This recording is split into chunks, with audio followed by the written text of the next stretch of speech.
Hum.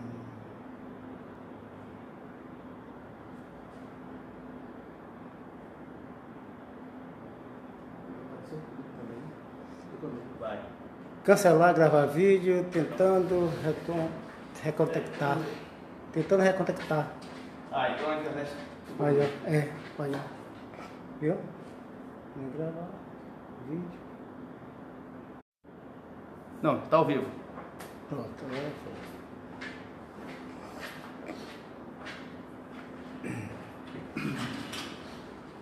Tá ao vivo, não tá? Beleza. Bom, boa noite a todos e todas que nos acompanham aqui em mais um Cara a Cara. Hoje nós estamos tendo a ajuda aqui do nosso assistente audiovisual, Reinaldo. Então, probleminha aqui no início da transmissão. Hoje nós vamos falar sobre a greve dos eletricitários. Estamos aqui com companheiros da Chesf, o companheiro Humberto Rocha e o companheiro Josenaldo Silveira.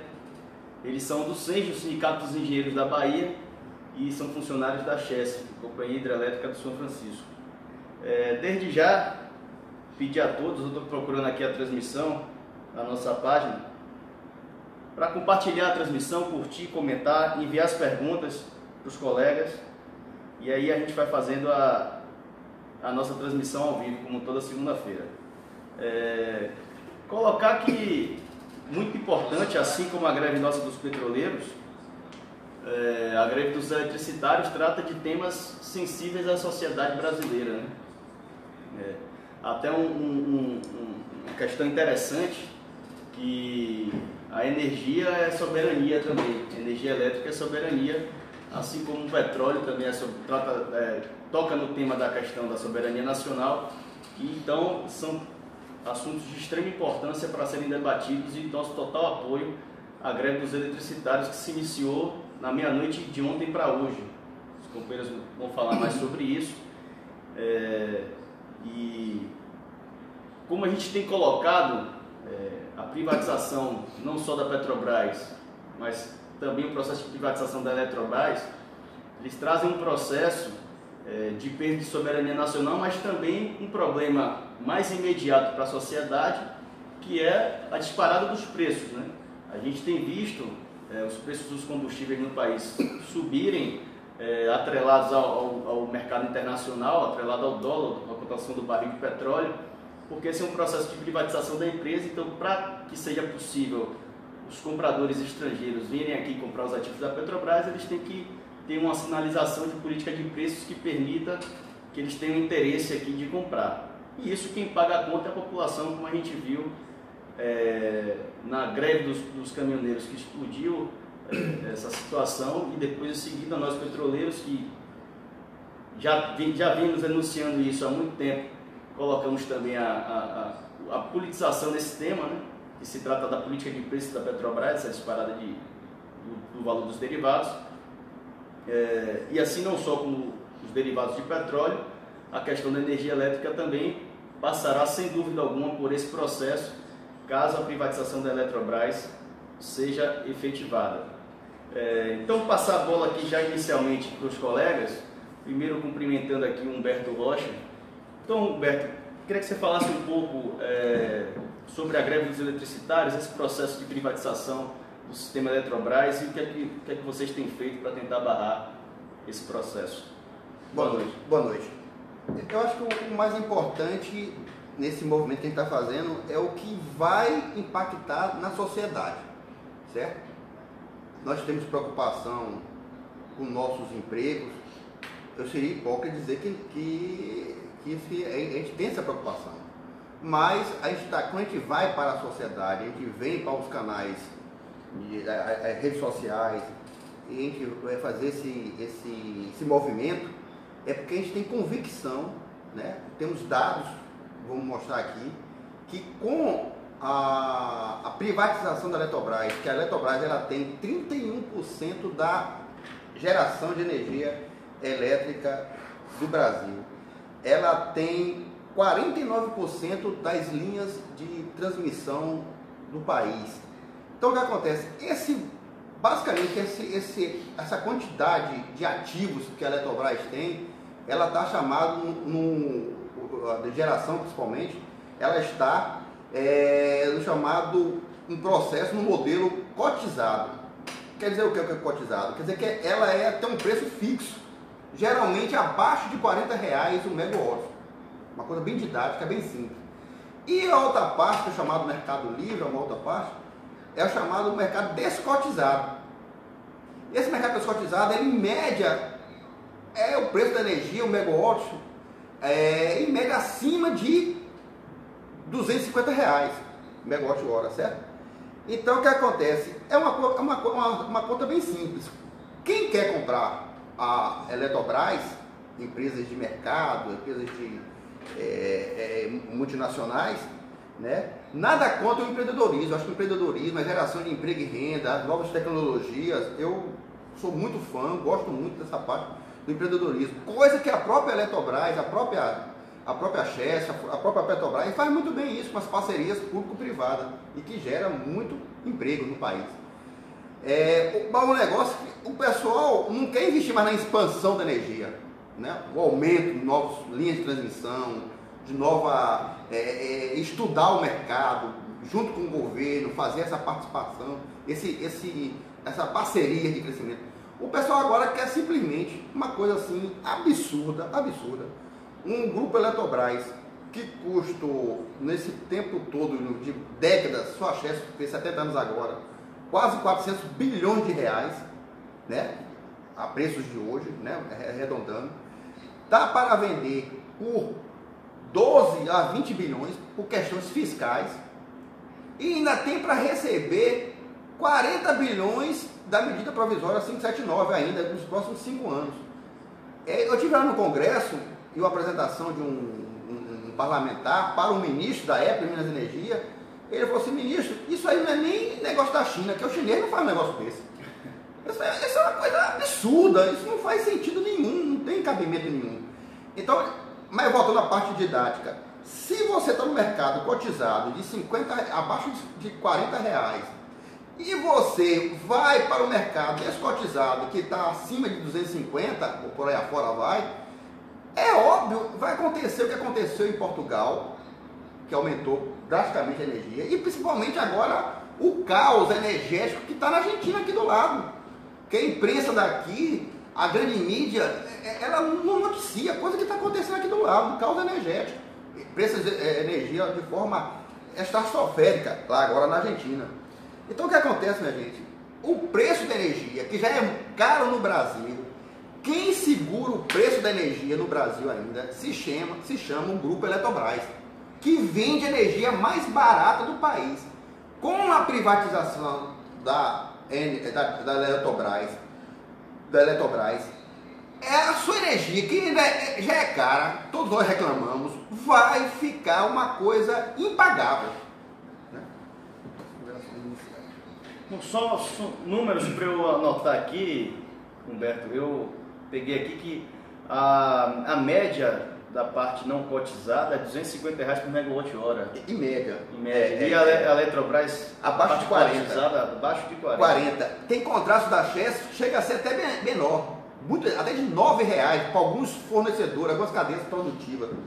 Então, é quem vende energia mais barata para a sociedade é a Eletrobras Chess.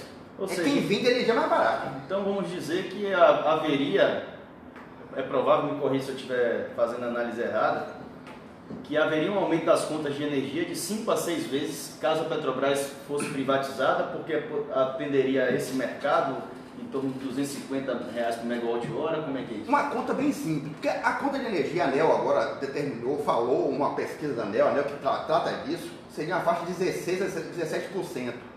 A linha ANEEL é uma chamada, vou usar um termo da engenharia, é um cálculo não linear, né? É o quê? São várias cargas, cada empresa do país tem uma carga e tem um período. Então tem a questão temporal, do tempo, e a questão da carga. No estado, Bahia, tem uma tal carga. Aí São Paulo tem várias distribuidoras, são várias cargas e cada um com um contrato diferente, um temporal diferente. Então, cara, ele fez uma análise de 16% de forma, um cálculo não linear, mas de forma didática, uma forma linear, didática, bem simples. Se você paga 40 megawatts, né? Você tem uma conta de condomínio, R$100 a conta de condomínio, aí você tem 30% Eletrobras. Esses 30% você tira, fica 70%, uma conta básica de matemática simples. Você pega esses 30% e multiplica por 5, que é o do mercado. Fica quanto? 30, fica quanto? 150. 5 vezes 3, né? 150. 150 com o anterior fica como 70, com mais 150, 220. Então, de uma forma linear, bem básica, a conta no Brasil vai passar de 100%, vai mais que dobrar. É porque o cara da Leo lá está certo, ele tem que ver os contratos do período, ele tem que dar as informações de forma mais criteriosa, mas de forma didática. Quem vai pagar a conta é o consumidor. A energia vai, de forma bem simples, vai mais do que dobrar. Porque quem vai comprar quer lucro. Só isso, mais nada. E o governo tem que ter a responsabilidade de intermediar o lucro e as necessidades da sociedade, daqueles que precisam também. Não é só governar para quem sabe mexer, quem sabe trabalhar na Bolsa de Valores ou com Bitcoin. Aí você governa de 30 milhões de pessoas é muito fácil, tem que governar para o país todo, 200 milhões, não tem muitas desigualdades sociais, você tem que fazer luz para todos, tem lugar aqui na Bahia, no Nordeste, que não tem ninguém que tenha ainda energia ainda, vive no como é que fala? No candeeiro.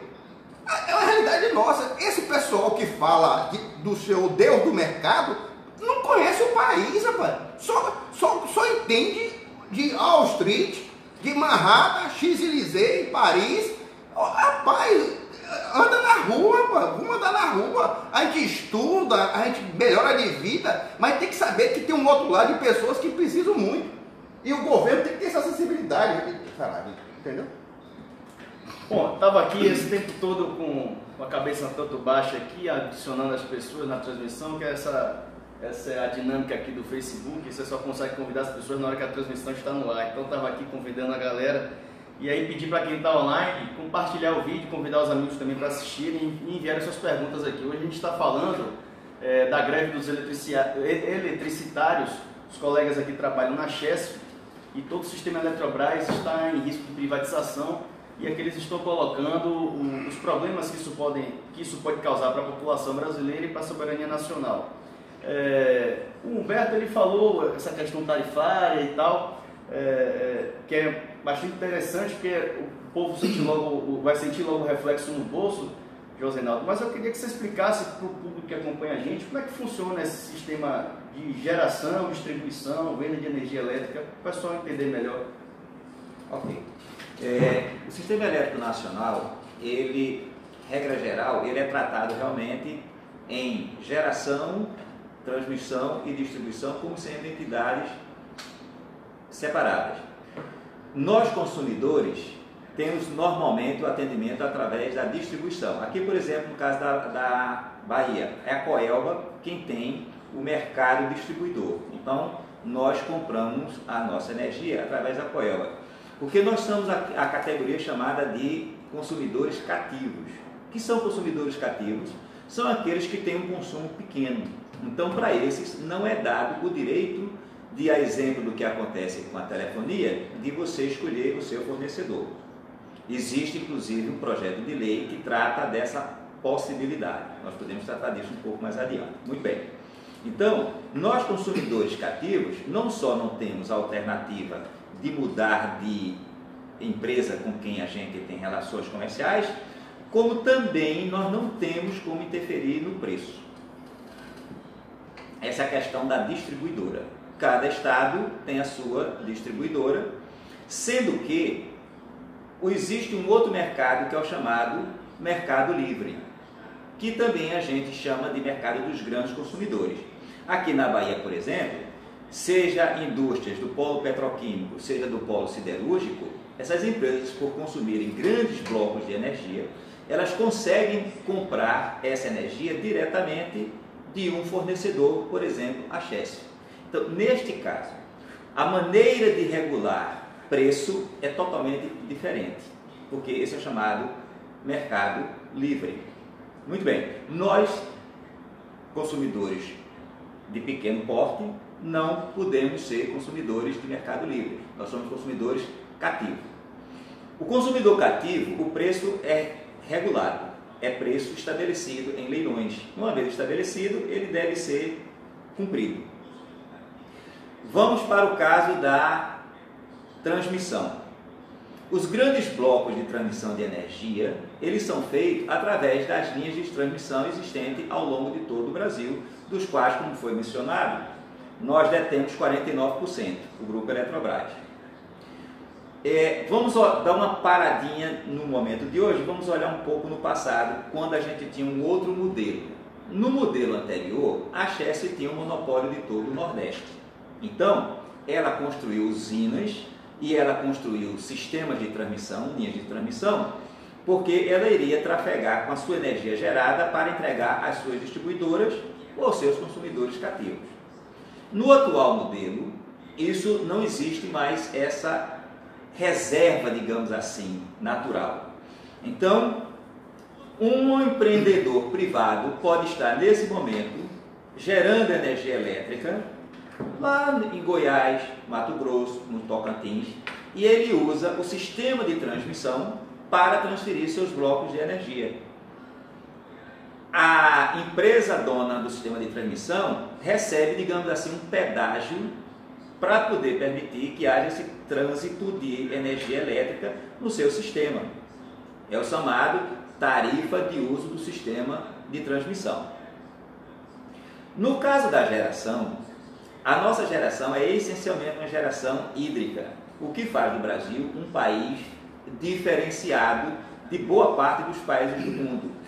Porque no nosso caso, a nossa geração hídrica tem um diferencial, que é a chamada complementariedade geográfica. Quando os reservatórios da Eletronorte, principalmente o Tucuruí, estão cheios, com condições de gerar mais energia do que ele consome, o Nordeste está com pouca água. Então, nós fazemos uma transposição de bacias virtual, na medida em que essa energia que é gerada pelos companheiros de Tucuruí não é consumida na região norte, vem para a região nordeste. É um sistema integrado. Porque nós temos um sistema integrado que permite essa função de complementariedade hídrica. No nosso caso, nós temos ainda uma outra complementariedade bastante interessante, que é a energia eólica. No período, por exemplo, do Nordeste, em que nós precisamos de importar energia da Eletronorte, é também o período em que nós temos os melhores ventos. Então é por isso que a energia eólica é tão importante hoje para o Brasil. E em geração eólica, o Nordeste é quem tem o predomínio. A Bahia, inclusive, é um dos estados com condição de se tornar líder da geração de energia eólica.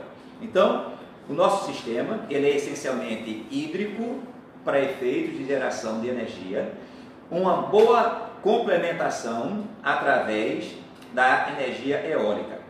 A produção de energia solar, que pode ser fotovoltaica ou pode ser termosolar, ainda é uma ação pequena dentro da matriz energética nacional.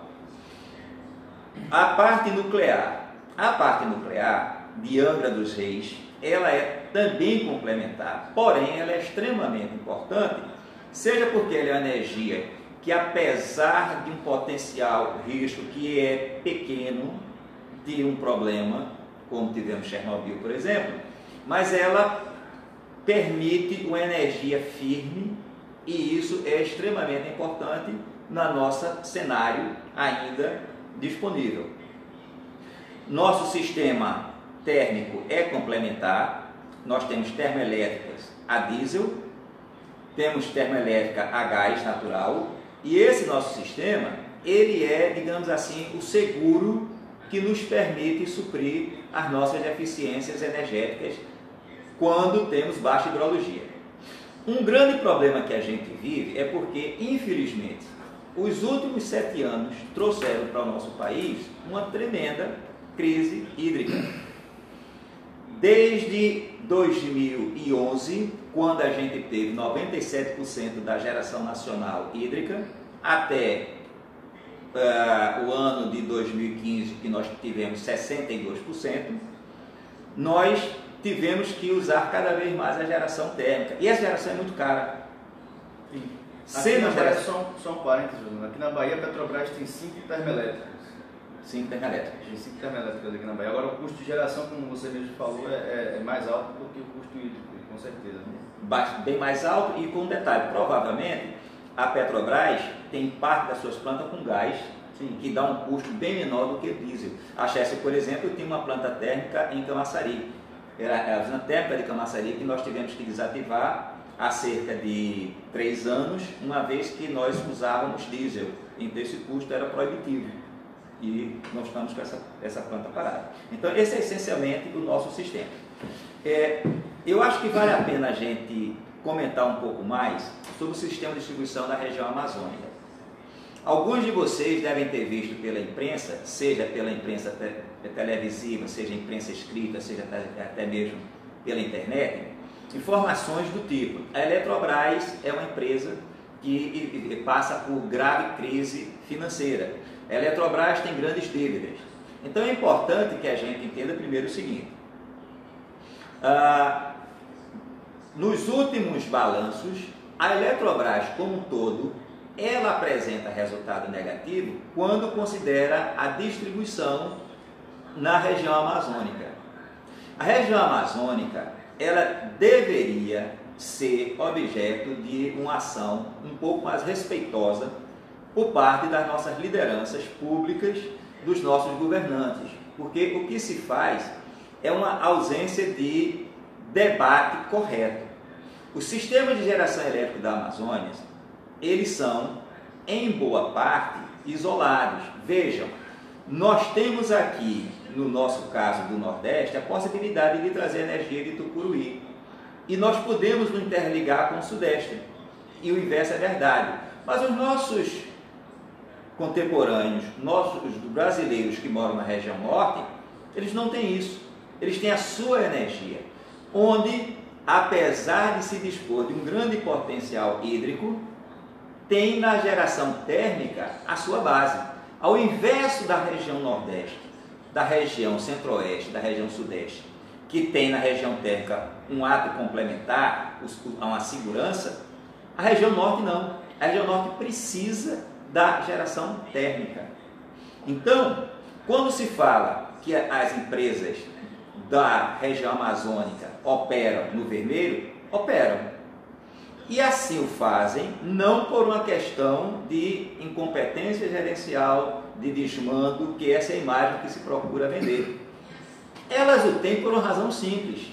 Se essas empresas fossem repassar o preço real da energia elétrica com geração a diesel, simplesmente nós iríamos condenar a Amazônia como um todo a retroagir 100 anos na nossa história.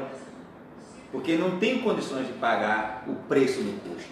Só uma política de Estado séria, responsável, coerente, é que pode conciliar essas duas questões. Não tem como conciliar eu ter um sistema que depende de energia térmica, que é um sistema isolado e baixo preço. Qual é a solução que se encontrou? Se é que pode se chamar isso de solução. A Petrobras, que fornece o diesel, fornece o gás natural para que haja geração que atenda as distribuidoras da Amazônia, fica no prejuízo. Eu acho que vocês, por serem do setor, sabem que vocês têm um crédito bilionário a receber das distribuidoras. Só que essas distribuidoras não têm como pagar. E já se sabia, desde que foi implantado os modelos atuais, que não tinha como pagar. Qual foi o negócio que foi então imaginado? Vamos privatizar. Ora, privatizar não vai resolver. Na verdade, é um tremendo de um golpe, e este golpe supõe-se E eu digo supõe-se porque nós não temos como provar, mas supõe-se que quem está por detrás disso é exclusivamente o grupo 3G. O grupo 3G, ele possui as distribuidoras do Piauí e do Maranhão, também compradas a preço extremamente camaradas. O que é que eles pretendem? Comprar não, na verdade receber de presente as demais distribuidoras da Amazônia e ficar com o monopólio de toda a região. Ah, mas então quer dizer que ele vai operar no vermelho? Claro que não. Imagina um tubarão privado com uma população refém e as empresas na sua mão. O passo seguinte é óbvio, é fazer a exigência de que o governo banque, não a Petrobras, porque quem está bancando a produção de energia é a Petrobras, incorretamente, isso não é obrigação da Petrobras. Mas o Tesouro pode fazer isso. O que é que então, qual é a jogada? Compra-se baratinho as distribuidoras, cria-se um monopólio, faz-se uma pressão sobre a sociedade, que haverá de demandar uma solução do Estado, e a solução do Estado vai ser fazer o que devia fazer hoje para a Eletrobras, subsidiar o consumidor local. Só que com o jogo que eles quiserem determinar. Essa é que é a questão. Pelo que você está falando então, Josenaldo, esse sistema integrado com diversas matrizes de produção, ele só tem como funcionar num país do tamanho do Brasil se tiver uma coordenação estatal que permita fazer essas análises, essas compensações, como você está colocando, né? Eu queria perguntar para vocês, antes disso, saudar algumas pessoas que entraram aqui na transmissão, saudar o Thiago Saraiva, o Jorge Guedes, a Edna Maria, o Jailton, inclusive já fez uma pergunta aqui, que aí eu vou passar para vocês, vocês fiquem à vontade para escolher quem pode responder. O Jailton pergunta aqui, e afirma, né, essa parece ser uma greve de advertência. Existe previsão de uma greve por tempo indeterminado contra a privatização do sistema? O Mário Marcelo também está na transmissão, o Eduardo Petersen, o Jorge Pereira. Os eletricitários estão em greve contra a venda da Eletrobras, a afirmação também do Jailton. O Walter Paixão coloca aqui que as técnicas deveriam parar junto com o sistema Eletrobras. Tem sentido. Ainda mais agora também que a gente já aprovou uma greve por tempo indeterminado e está construindo essa greve. Inclusive, o interesse, né, das categorias todas que estão ameaçadas é tentar fazer uma greve conjunta, né? Os eletricitários, os petroleiros, o pessoal dos Correios, enfim. Acho que essa faz parte de uma construção nacional que tem havido conversas nesse sentido. E é interessante realmente porque uma greve em conjunto ela ganha muito mais força para barrar a entrega das riquezas nacionais que esse governo tem feito. O Jairo Batista também sauda aqui todo mundo e pelo primeiro dia de greve por tempo determinado e afirma aqui que os petroleiros irão a uma greve para barrar o desmonte do sistema Petrobras. Não seria a hora de mobilizar todas as bases das estatais para fazer uma greve por tempo indeterminado, petroleiros, eletricitários, trabalhadores do Banco do Brasil, Caixa Econômica Federal, etc. Enfim, ele até abrange mais aqui, né? Coloca os funcionários do Banco do Brasil e da Caixa Econômica. A ideia é construir realmente uma greve nacional, uma greve geral, né? Humberto Rocha respondeu aqui já ao Jailton, né? Enfim, então colocar essa questão em relação à greve por tempo indeterminado, é o que eles perguntam, né? Se já há previsão de uma greve por tempo indeterminado. E como é que está essa construção no âmbito nacional, se vocês tiverem essas respostas, de uma greve em parceria? Certo. Essa greve agora, esse movimento que está agora, o momento que nós estamos passando agora, é um momento muito criterioso, né? O governo é de uma malícia, de uma maldade, que a gente fica muito cauteloso. Então, o nosso comando de greve, o CNE, certo? Coletivo Nacional dos Eletricitários, junto com o nosso jurídico, nós estamos muito atentos a essas manobras. Quanto à questão da greve indeterminada, nós temos agora, começamos hoje a greve, o indicativo por 3 dias, só que essa é uma greve, existe uma dinâmica, né? Hoje já teve uma proposta, né, que não aceitamos a proposta, né, mexe muito a cláusula nas suas questões sociais, nossos benefícios, que foram conquistados com muita luta, muitos anos de muito trabalho, né, e não é uma hora assim que chega lá e a gente vai abrir mão dessas conquistas que com muito suor a classe dos eletricitários, trabalhadores, a gente conseguiu. E rejeitamos essa proposta, não faz sentido nenhum. E de princípio está mantido os 3 dias. Quanto a indeterminada. Começando meia-noite de hoje, segunda, terça e quarta, encerrando meia-noite de 11, 12 e 13, exato. Aí, quanto à indeterminada, existe um indicativo para o dia 25, mas é a dinâmica do movimento, né, dos aconteceres, né, que vai estar... Hoje mesmo já teve proposta que não foi rejeitada pela categoria, certo? De forma bem contundente. Estamos em greve, não aceitamos esse tipo que vai mexer com nossos benefícios, né? Isso é uma coisa que quem trabalha é o que? O básico, plano de saúde, educação, né? Tem uma pesquisa do sistema Eletrobras muito interessante, né? Que salário, tudo é importante, mas a coisa mais importante para o trabalhador é o benefício, né?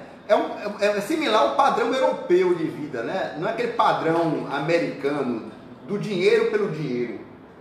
É só trabalhar, fazer sua contribuição para a sociedade, certo? De forma digna e ter uma vida decente, né? E isso a gente luta, não é só para a gente também, né? A gente quer que esse tipo de performance, de situação seja multiplicadora para toda a sociedade. Eu acho que esse é um movimento consciente, né? Petroleiros, eletricitários, que a gente luta pelas nossas conquistas, mas a gente quer também que o cara que esteja ali na favela, que esteja ali na comunidade, a gente quer melhora de vida para ele, a gente pensa nesse cara, a gente não pensa só em mercado, só em acionista, né? O senhor deu o mercado. Então, quanto a outra pergunta de fazer a luta unificada... Só um parênteses em relação a isso que você está colocando, que isso não impede que os negócios sejam sustentáveis, tanto no ramo elétrico como no ramo petroleiro, porque eu acho que você colocou aqui antes de começar, que o custo da mão de obra na Eletrobras, no sistema Eletrobras, o custo de produção da Eletrobras é um dos menores em referência, me corrija se eu estiver errado, com outros modelos em outros países.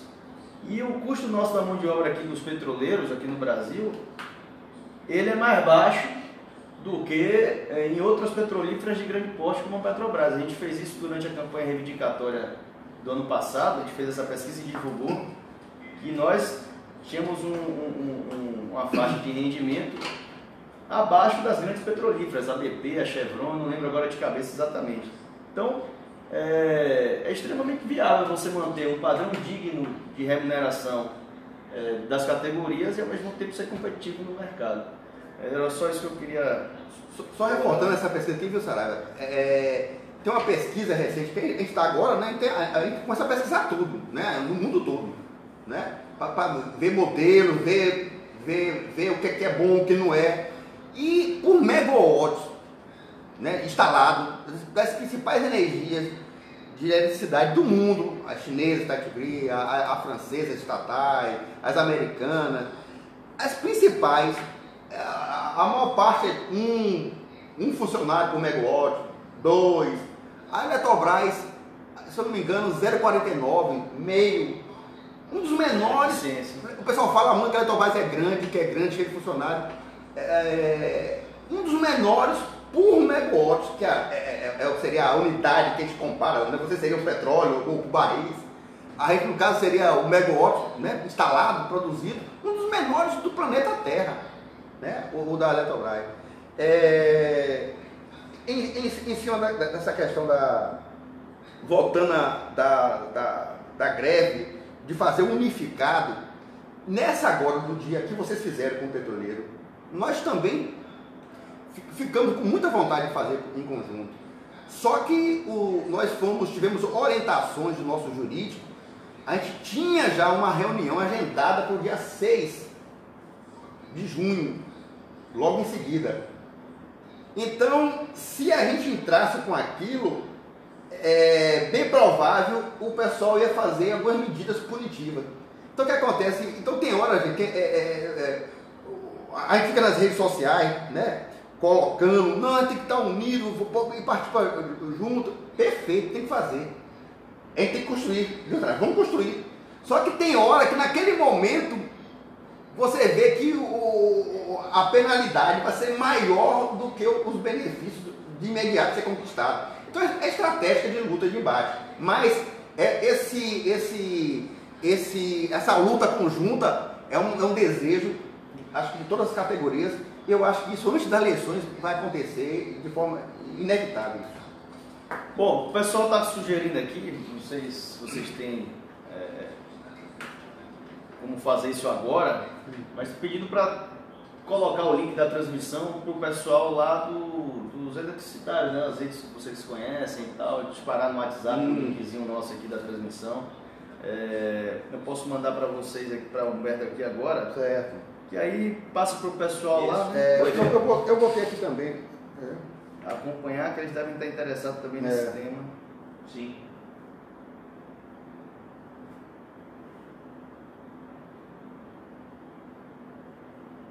Bom, voltando aqui. Você me permite um comentário sobre a questão anterior? Sim, com certeza. Eu só vou acrescentar então para ti mais uma questão. Como é que funciona esse modelo? Como é que funciona o modelo de gestão do sistema elétrico em outros países? Em outros países das dimensões que o Brasil tem, com o tamanho de economia que o país tem, que o Brasil tem, como é que funciona geralmente isso em outros países? Porque eu já ouvi dizer também que muita gente coloca os Estados Unidos como um modelo, mas vocês com certeza sabem disso mais do que eu.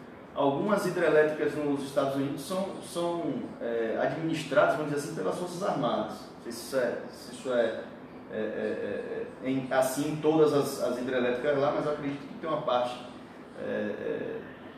do sistema deles lá que é administrado pelas Forças Armadas, porque se trata de uma questão de segurança nacional. Eu queria que você falasse um pouco sobre isso também. E em relação a liminar, né? Vocês tiveram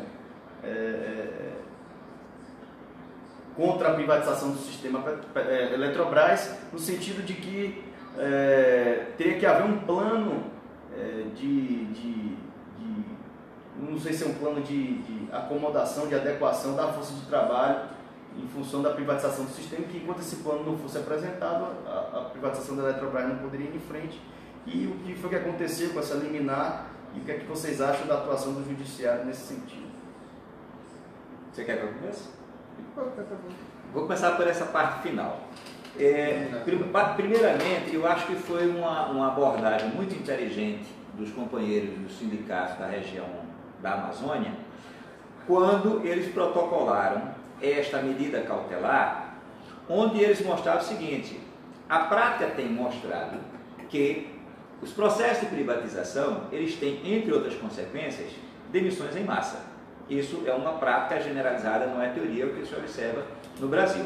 Basta observar que o ano passado, quando a distribuidora CELG, do estado de Goiás, foi privatizada, ela teve, se não me falha a memória, em 90 dias, uma redução de 1.800 para 800 pessoas. 1.000 foram demitidos. Detalhe, os padrões de qualidade da CELG caíram aos piores patamares do que hoje se observa no setor elétrico nacional. Então, esse é um ponto que a sociedade precisa entender. Se eu vou fazer da energia elétrica uma mercadoria, eu vou reduzir custo até o limite do irresponsável. Quem vai pagar por isso? Vai pagar a sociedade, quando não pagam vidas humanas. Fechado esse parêntese, a questão, então, que foi suscitada pelos companheiros foi de dizer que era necessário que houvesse ao menos um estudo de impacto do que estaria acontecendo na privatização. A juíza que se manifestou sobre a matéria, ela acolheu a tese e estabeleceu um prazo de 90 dias para que a Eletrobras apresentasse esse estudo mostrando o seguinte: olha, o que é que se espera em termos de redução de quadro de pessoal e de eventuais medidas de amortecimento desse impacto. Muito bem. A Eletrobras, em conjunto com a CGU, interpôs recurso, que foi julgado hoje pela manhã, sendo negado provimento à sua tese. Então foi mantida a liminar sustando a privatização por 90 dias. Como, lamentavelmente, o judiciário brasileiro, principalmente o TST, que está muito alinhado à posição patronal, assim o estava, e agora com a nova legislação trabalhista, mais ainda, ele reverteu essa decisão. Certamente isso já era uma estratégia de defesa da Eletrobras. Fez o recurso em primeira instância e, independente do resultado, até pela velocidade com que esse processo foi parar na mão do presidente do TST, que deu uma sentença singular, né? Neste momento, portanto, foi liberado o processo de segmento da privatização das distribuidoras da Amazônia. Detalhe, fale aqui um comentário. Talvez vocês também tenham ouvido na imprensa que o preço de vendas das distribuidoras seria simbólico, R$50 mil, preço de um carro popular, por causa das dívidas que a geração de energia tinha criado ao utilizar o combustível da Petrobras e não pagar a Petrobras. Muitíssimo bem. Em assembleia de acionistas extremamente tumultuada, onde inclusive acionistas minoritários foram proibidos de ter acesso, a Eletrobras, ela aprovou a assunção dessa dívida. Mas sabem vocês o que aconteceu com o preço simbólico? Continua simbólico. Ora, se eu estava dizendo para a sociedade que iria vender por preço simbólico por causa da dívida bilionária, como é que eu tiro a dívida bilionária e o preço continua simbólico? É um roubo às escancaras. Eu tenho dito reiteradamente que o que se faz hoje com a Eletrobras é crime de lesa pátria. Crime. Se nós tivéssemos, de fato, um judiciário livre, se nós tivéssemos realmente uma procuradoria ágil para verificar esses atos criminosos, era para ter gente presa. Imaginem vocês, às vésperas do último feriado, os diretores do grupo 3G, que eu já mencionei, se reúnem a portas fechadas e fora de pauta com o senhor ministro das Minas e Energias. Isso numa véspera do feriado, quarta-feira, 4 da tarde. Na sexta-feira, eis que surge um projeto de lei, o 10.332, para dar sequência ao processo de privatização das distribuidoras. Isto é um ato criminoso.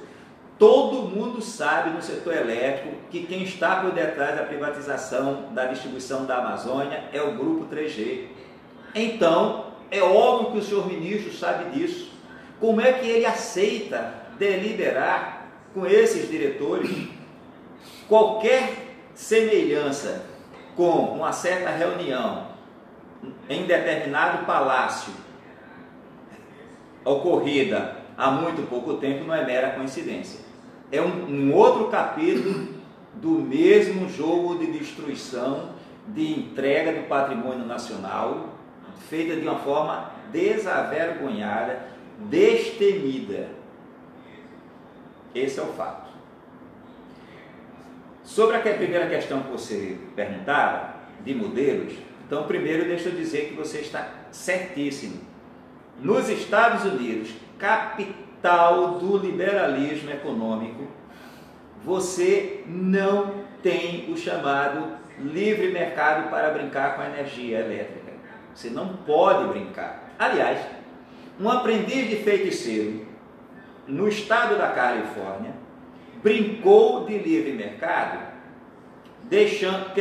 tratando a energia como mercadoria. Muito bem.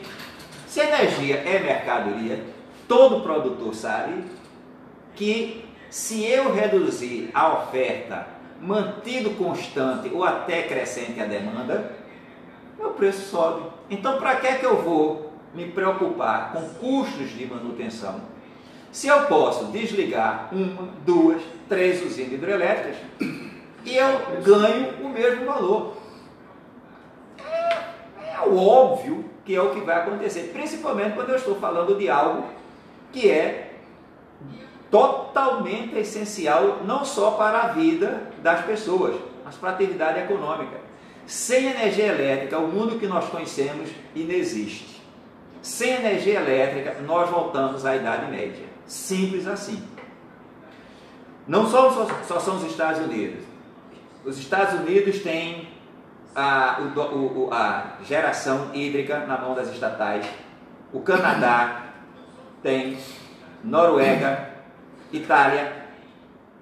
Portugal, ela caiu no conto de preciso deixar isso como se fosse uma mercadoria. É o que o Humberto já mencionou. O preço da energia multiplicou várias vezes. Não existe alternativa. Energia elétrica é preço que tem que ser controlado. Não pode ficar à mão do livre mercado. Não pode. Hoje no Brasil, o que é que nós temos? O planejamento do expansão é feito por um ente público, a chamada EPE, Empresa de Pesquisa Energética. O trabalho dessa empresa é monitorar indicadores de crescimento econômico e, através de modelos estatísticos, indicar qual é o crescimento de energia elétrica que deve acompanhar essa expectativa de demanda. A partir desses indicativos, a ANEEL, que é a Agência Nacional de Energia Elétrica, assim como o petróleo tem a ANP, ela estabelece leilões de energia, que são de diversas modalidades. Existe chamada leilão de reserva e existem os leilões para entrega num prazo pré-determinado. Muito bem. A partir da definição pela ANEEL da necessidade de ocorrer leilões, a própria ANEEL, ela estabelece referenciais de preço. E esses blocos vão ser leiloados. No leilão, seja a Eletrobras, seja uma empresa privada, ela disputa aquela oferta de energia. Não é muito diferente do que acontece com a Petrobras, por exemplo, nos seus campos de exploração de petróleo. Ela entra em igualdade de competição. Também, mais uma vez, ao contrário do que a imprensa procura vender essa imagem, não existe nenhum subsídio para que a Eletrobras dispute mercado. Ela entra em total igualdade de condições. Seja pelo seu conhecimento tecnológico, que lhe permite fazer uma melhor avaliação de riscos, seja pela sua estrutura operacional consolidada, em muitas vezes ela consegue sim total sucesso nessas operações de leilão. Existe o chamado Operador Nacional do Setor Elétrico, o ANS, que ocorre num sistema complexo como o brasileiro, onde você tem centenas de fontes de geração, onde você tem milhares de quilômetros de transmissão. As determinações sobre o que vai entrar no sistema em determinado momento e o que sai, uma usina hidrelétrica, uma determinada planta de transmissão, isso não é feito pelas empresas. Seja a Chesf, seja a empresa privada, nós não temos autoridade, nós não temos autonomia para deliberar que eu vou entrar com geração ou tirar geração. Quem faz isso é o ANS. Agora, é importante a gente pensar na realidade que se observa. Todos lembram que tivemos recentemente um grande apagão. Mais uma vez, ao contrário do que o governo ou algum dos seus representantes rapidamente procurou colocar na mídia, Quem derrubou o sistema elétrico não foi uma estatal, não foi a Eletronorte. Eles propositadamente usaram o nome Belo Monte para criar confusão. Existe a usina Belo Monte e existe a subestação Belo Monte. Subestação Belo Monte pertence à State Grid, a maior operadora de energia elétrica do mundo, uma mega estatal chinesa. A State Grid é a dona dessa planta. Foi erro primário que, se acontecesse com uma empresa da Eletrobras, nós estaríamos até hoje com os comentaristas da mídia repetindo de manhã, de tarde e de noite o absurdo de uma empresa estatal provocar um apagão daquele. Quem mais ouviu falar de State Grid? Quem se lembra que ela provocou um bilionário prejuízo, de certa forma comparável com o que aconteceu agora com a greve dos caminhoneiros? Mas a State Grid é, aos olhos do mercado brasileiro, um agente privado. Coisa nenhuma, ela é estatal. Só para fechar essa consideração, eu queria dizer a vocês o seguinte: hoje no Brasil, a maior empresa de energia elétrica chama-se Eletrobras.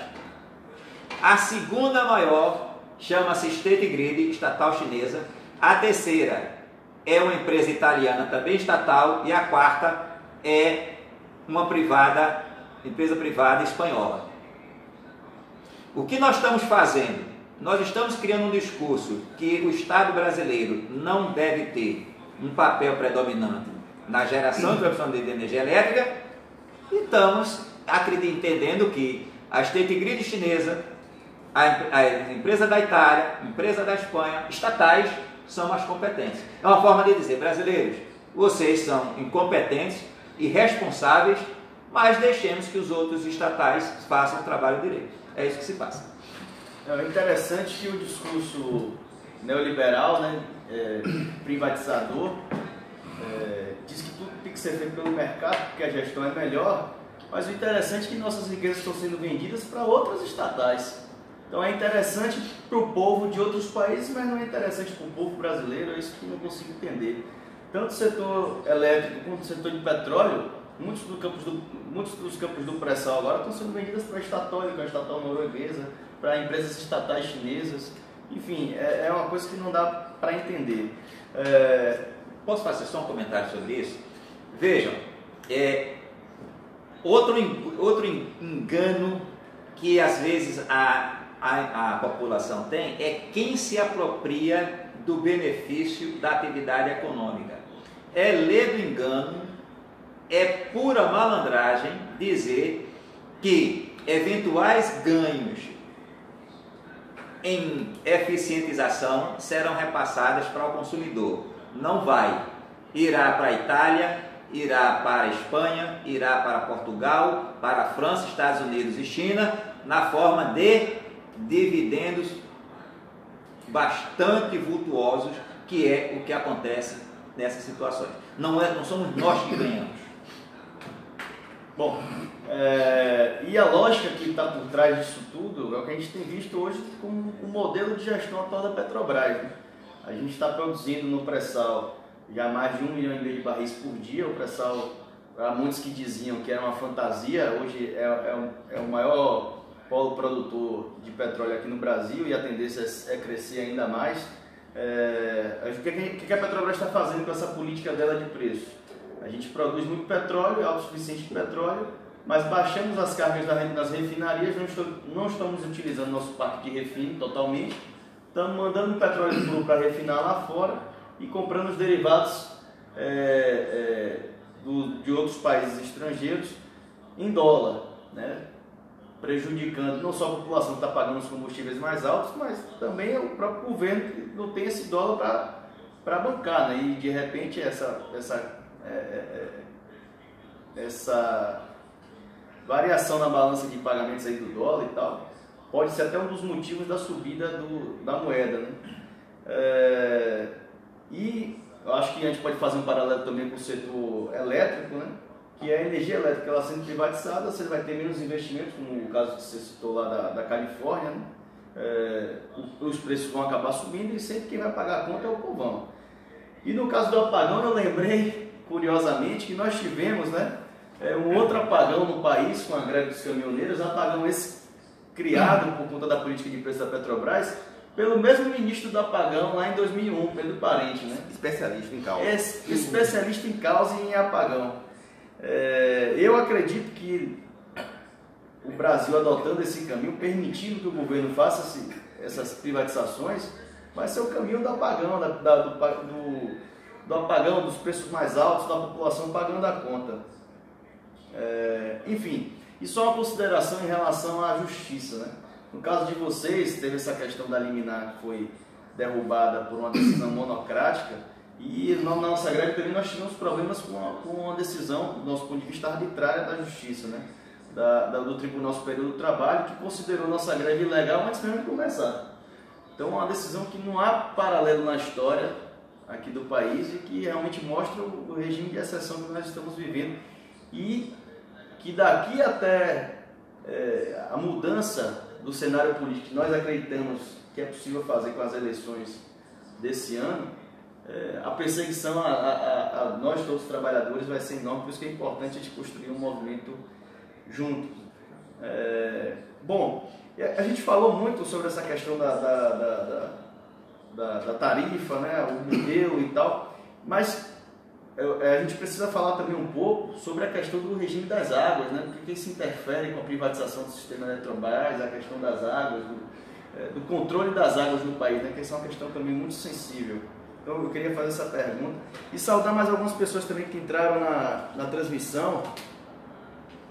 O Ciro Saraiva, o Edivaldo Donizete, o Davi Lopes, boa noite para todos aí, Reinaldo Leite, o Agilson Pinheiro, o Antônio Vieira, que faz inclusive uma pergunta também. Qual a proposta do Sinergia para a questão das distribuidoras? Lembrando aqui que os colegas, eles não são do Sinergia, eles são do SENS, do Sindicato dos Engenheiros da Bahia, são funcionários da Chesf, mas se eles souberem sobre isso também, passo a bola aqui para eles. O Rodrigo Deda, a Fernanda Vieira, o Reinaldo Alves, o Orlando Cabral, Sheila Tura.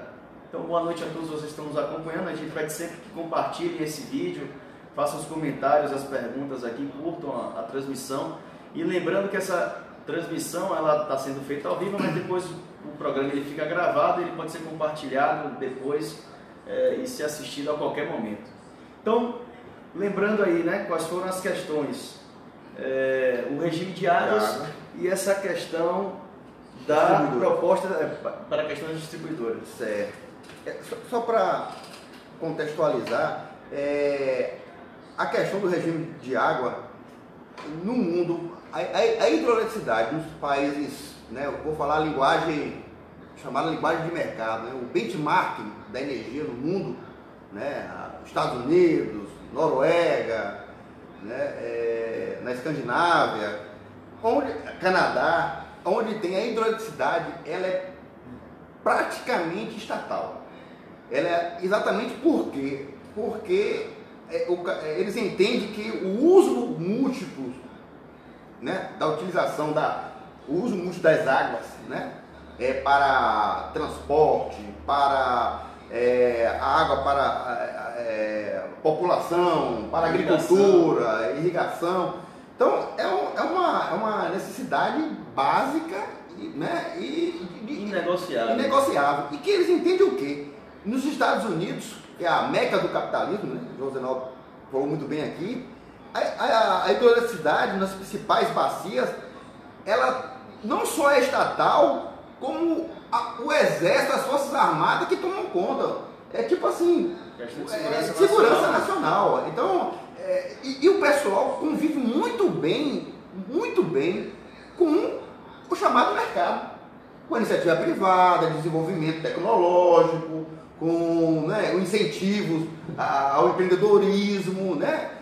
Convive muito bem. Eles entendem lá que energia, né? Eles entendem, numa economia de mercado, eles entendem, até tem lá as commodities, as bolsas de valores, as questões da energia.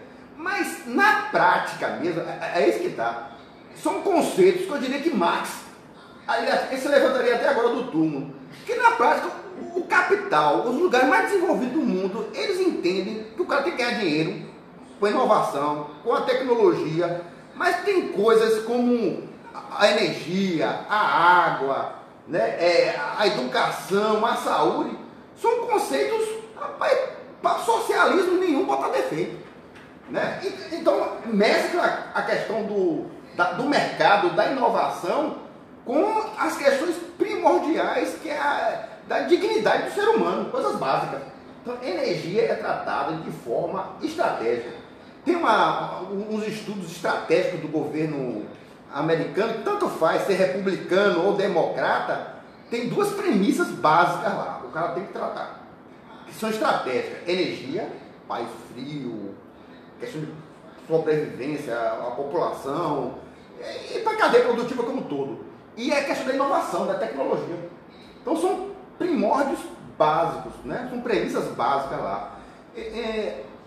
Agora, voltando aqui ao Brasil, até a década de 95, antes desse modelo neoliberal que chegou no país, a Eletrobras praticamente o mercado de energia no Brasil como um todo, a regulação, o controle que faz a ONS agora, o planejamento que a PE faz, praticamente a Eletrobras que ela fazia isso tudo. E a energia no Brasil tinha um custo bem menor. Com esse novo modelo, copiado principalmente do britânico, da Inglaterra, né? Começou, vamos privatizar. E para ganhar dinheiro você tem que sucatear. E o que começou em 95, o ápice do próprio, que depois exportamos agora para vocês na Petrobras, né, o Parente, ele foi lá especialista do caos, ele é ministro de Minas e Energia na época, foi o quê? O apagão. Né? Ele é um cara muito competente, né? De uma capacidade imensa, que chegou ao apagão no Brasil, né? O Parente, né? Então, o que acontece? Então, como é que fala? Em 95, esse modelo, até chegar agora, com a nova, em 2004, por aí, com o novo governo, né? Mais ligado às questões sociais, nós conseguimos o quê? Fazer uma adequação com isso, onde chegou a participação mais público-privada, onde a expansão do crescimento, como já estava lá, né? Ele já tinha vendido uma boa parte da Eletrobras, do sistema, aí a expansão, a iniciativa privada praticamente ela faz parte já desse aumento da expansão, linha de transmissão, as grandes hidrelétricas no norte, né? Não tem problema nenhum. Mas agora o pessoal chegou a um patamar que eles não querem. Antes era estatal, depois público-privada. E agora o pessoal ele não quer mais nem ter o trabalho de empreender. É o chamado entreguismo. Nós estamos agora numa nova fase. É a fase do entreguismo. O cara não quer trabalho para nada. Ele quer comprar uma coisa que custou 400 milhões de reais, que o povo brasileiro pagou, e que agora o cara quer vender, comprar por 12 e tem 40 bilhões para receber ainda. Né? É um negócio assim inconcebível. Agora, quanto à questão, que a pergunta de João Antônio, existe sim uma proposta, certo? Que está sendo estudo pelo CNE, Coletivo Nacional Universitário, com as distribuidoras, que é a questão de se criar isso é uma proposta em estudo, não tem nada ainda, né, fechado ainda, né? Seria a empresa brasileira de distribuição, até de um parlamentar lá de Minas Gerais, que é da base do governo do próprio Temer, mas ele é contra totalmente a privatização, né? E tem uma sugestão, porque entende-se o quê? Que tem regiões que a economia ela não quer participar, ela não tem interesse. Então o que acontece? O Estado moderno, na Idade Média, foi criado para quê? Para atenuar desigualdades.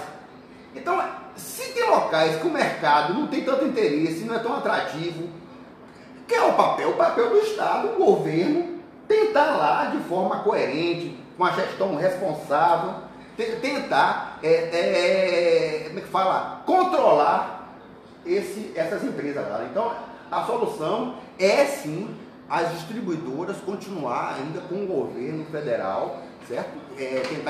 Tentar uma gestão responsável, uma gestão por competência, certo? Mas que a gente não pode deixar a população desassistida. Bom, falando no negócio da China, acho que os dois já falaram, né? Isso aqui não é um negócio da China, porque a China de boba não tem nada. Chega do século XIX. Vamos dar esse termo, não posso Na dar. verdade, a China só tem feito bons negócios. Se tem um país que está avançando na economia mundial é a China. E colocando essa questão, né, da privatização do sistema Eletrobras, é interessante a gente observar que nos locais mais remotos, é a mesma coisa os Correios, né, que a gente avalia também, e os próprios bancos. Né? Um local mais remoto, uma cidadezinha mais remota, a iniciativa privada não vai ter interesse em ir, porque não tem retorno financeiro para isso. Então, se você não tiver o estímulo estatal para que isso seja feito, um bem básico, como uma eletricidade, ou como uma água, ou como até a correspondência, né? Você não vai conseguir dar esse acesso a toda a população, porque a iniciativa privada ela quer lucro e não tem papel social, compromisso social a esse ponto. Então é uma coisa também para a gente avaliar. A gente já está aqui com 1h05 de transmissão, vamos caminhando para o encerramento. Eu vou passar a palavra para vocês fazerem as considerações finais. Se quiser acrescentar também mais alguma coisa, fique à vontade. O tempo não é tão rígido assim, mas é interessante que a gente mantenha mais ou menos 1 hora de programa. Lembrando aos petroleiros agora, né, que amanhã vai ter reunião do Conselho Deliberativo da Federação Única dos Petroleiros, amanhã dia 12 vai ter reunião dos sindicatos com a direção da FUP para definir a nossa greve por tempo indeterminado. Então, lembrando que a greve por tempo indeterminado ela já foi aprovada desde o mês passado. Fizemos uma greve de advertência de 72 horas naquela conjuntura da greve dos caminhoneiros para poder politizar o debate em relação à política de combustíveis e estamos caminhando para construir nossa greve por tempo indeterminado contra a privatização do sistema Petrobras, contra a política de preço que aí está, contra o desmonte de todo o sistema, os empregos que estão em risco dentro do sistema Petrobras também. Então amanhã vai ter a reunião do Conselho Deliberativo e provavelmente vai sair uma definição de quando será a greve dos petroleiros.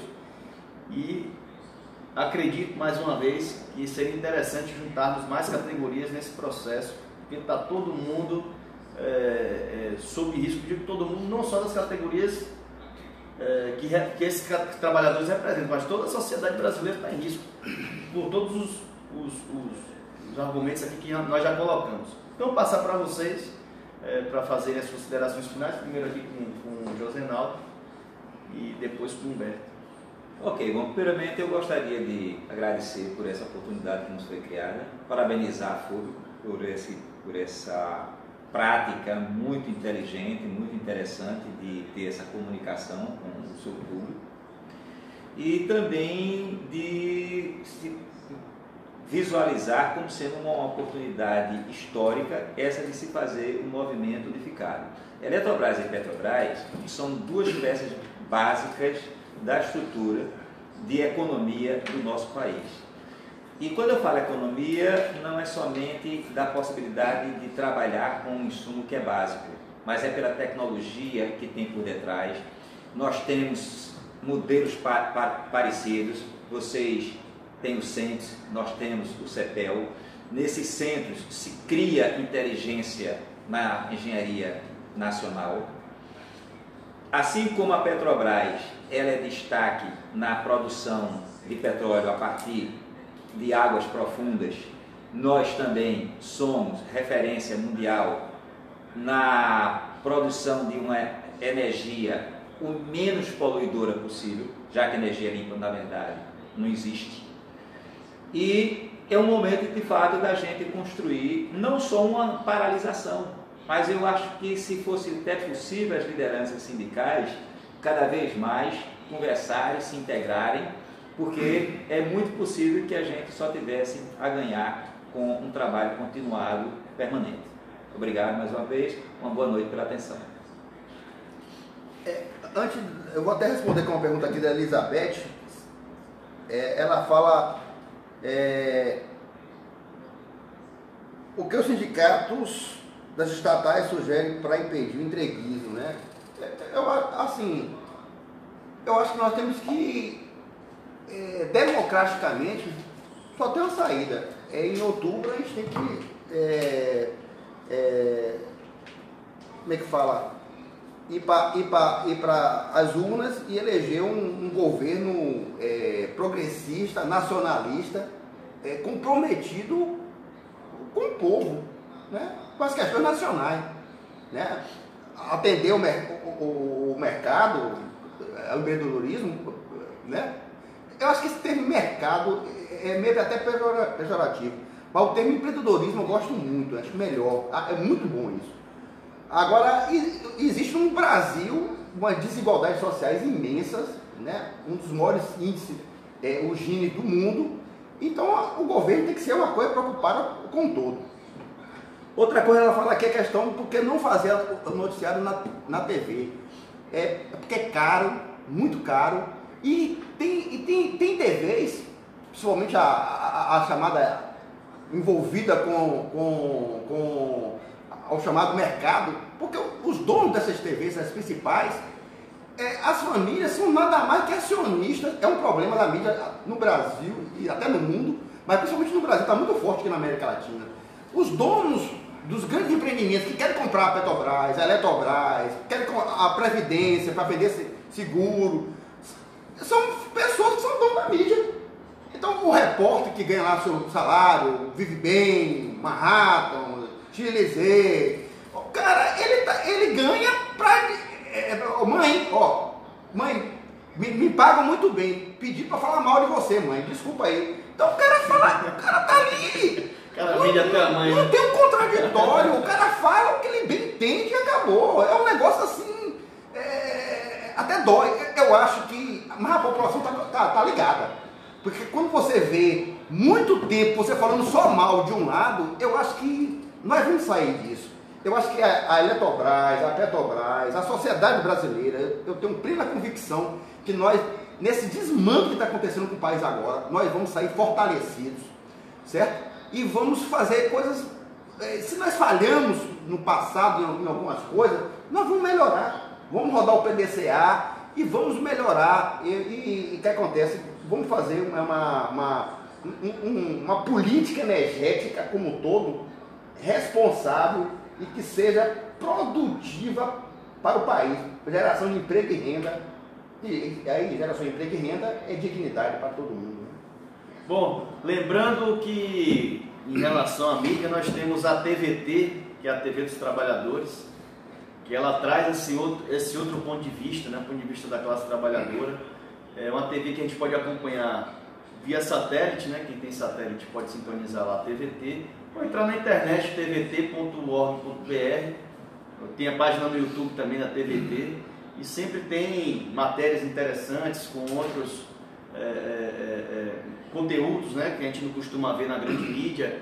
Inclusive, diariamente tem o seu jornal, às 19 horas, que é um jornal que tenta fazer um contraponto ao jornalismo na grande mídia. Então é interessante que a gente também divulgue, compartilhe esse tipo de meio de comunicação para fazer um contraponto. E falando como o Humberto colocou aqui, é muito caro fazer anúncio na grande mídia, e quando eles sabem que o tipo de anúncio que nós vamos fazer é um anúncio de opinião, de sindicato, de federação de trabalhadores, eles triplicam o preço para inviabilizar mesmo. Então é muito complicado, a gente tem que criar nossas mídias, não tem jeito. E essa aqui é mais uma maneira, né? Uma maneira de criar um canal de comunicação próprio. Lembrando que o tema aqui que nós tratamos, agradecer aqui ao Josenaldo e ao Humberto, que são dos Sindicatos dos Engenheiros da Bahia e também trabalhadores da Chesf, que o que está em jogo é a soberania nacional, que é o que está em risco. E essa conta não tem jeito, quem vai pagar se esse projeto continuar é o povo brasileiro, e não tenha dúvida que esse ano a gente tem que mudar esse cenário com as eleições, porque senão vai sofrer somos nós e nossas futuras gerações, que estão colocando em xeque não só esse momento, a população nesse momento, mas sim as futuras gerações. Então, boa noite, muito obrigado. Compartilhe o vídeo, ele fica gravado aqui na nossa página, pode compartilhar e assistir posteriormente. Muito obrigado e até a próxima.